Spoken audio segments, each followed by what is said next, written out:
Hello everyone, it's me Paul. We're going to be doing a bumper repair today. This one is a little large when it comes to the damage. I don't usually do these types of repairs, but sometimes the customer says, hey, look, just make it look better than what's there. They don't want to spend the money on an entire new bumper, but it'll be a fun project here. So let's get started.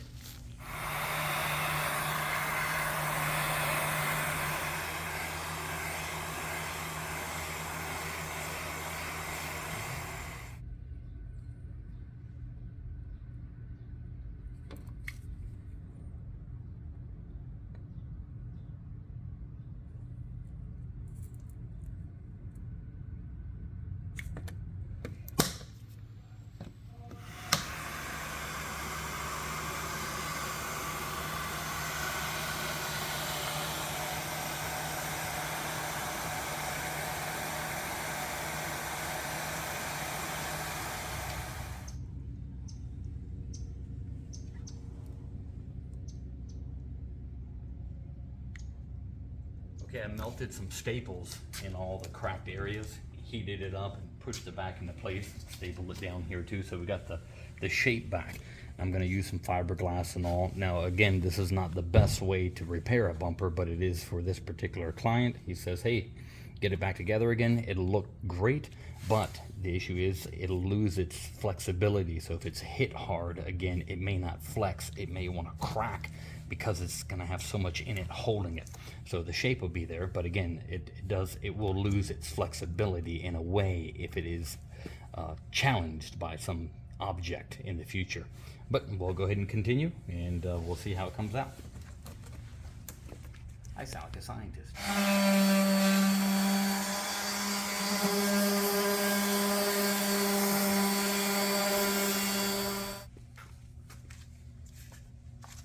That's the short strain fiberglass that I'm using.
Okay, this one took about 7 hours or so to complete, and the car is drivable, ready to go.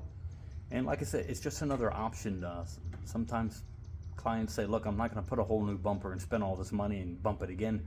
Just do it like this, and if it gets hit again, repair it again. So it's not a right way or wrong way to repair anything. It's right or wrong if that's what you want.